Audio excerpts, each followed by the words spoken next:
مایا ایک چھوٹے گاؤں میں رہتی تھی جہاں غربت نے ہر گھر کو اپنی لپیٹ میں لے رکھا تھا۔ اس کی ماں بیمار اور بستر پر تھی، اور مایا دن رات کھیتوں میں کام کرتی تاکہ 2 وقت کی روٹی کا بندوبست کر سکے، مگر اس کے دل میں ہمیشہ امید کی روشنی باقی رہتی تھی۔ ایک شام، جب سورج غروب ہو رہا تھا، مایا دریا کے کنارے پانی بھرنے گئی۔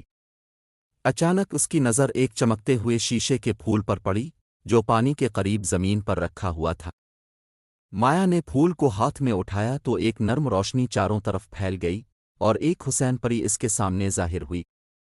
پری نے کہا، یہ شیشے کا پھول نیک دل انسانوں کی خواہشات پوری کرتا ہے، مگر صرف وہی لوگ اس سے فائدہ اٹھا سکتے ہیں جو دوسروں کی بھلائی کے لیے سوچتے ہیں۔ مایا حیران رہ گئی۔ اس نے ڈرتے ہوئے پوچھا، کیا یہ واقعی میری زندگی بدل سکتا ہے؟ پری مسکرائی اور کہا، ہاں، مگر سوچ سمجھ کر اپنی خواہش کرو۔ مایا نے بغیر سوچے سمجھے اپنی پہلی خواہش کی، میں چاہتی ہوں کہ میری ماں پھر سے صحت مند ہو جائے۔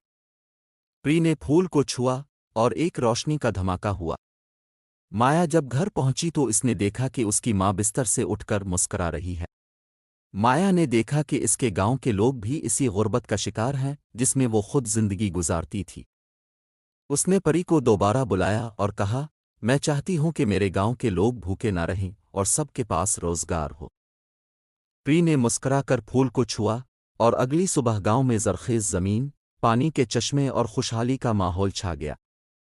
گاؤں کے لوگ حیرت زدہ تھے، مگر ان کے دل مایا کے لیے دعاؤں سے بھر گئے۔ مایا کی آخری خواہش نے اسے گہرے سوچ میں ڈال دیا۔ اس نے پری کو بلایا اور کہا، میں چاہتی ہوں کہ دنیا میں ہر جگہ لوگ محبت اور ہمدردی سے رہیں جیسے ہمارے گاؤں میں ہے۔ پری نے کہا، یہ ایک عظیم خواہش ہے، اور اس کے لیے قربانی بھی دینی پڑ سکتی ہے۔ مایا نے کہا، اگر میری قربانی سے دنیا میں سکون آتا ہے تو میں تیار ہوں۔ پری نے پھول کو آخری بار چھوا، اور روشنی کی ایک لہر پوری دنیا میں پھیل گئی۔ مایا نے خود کو شیشے کے پھول میں بدلتے ہوئے محسوس کیا جو اب محبت کی علامت بن چکا تھا۔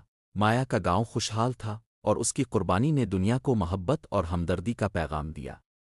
گاؤں کے لوگ ہر سال دریا کے کنارے جا کر شیشے کے پھول کو دیکھتے اور مایا کو یاد کرتے، جو ایک مثال بن گئی کہ نیکی ہمیشہ زندہ رہتی ہے۔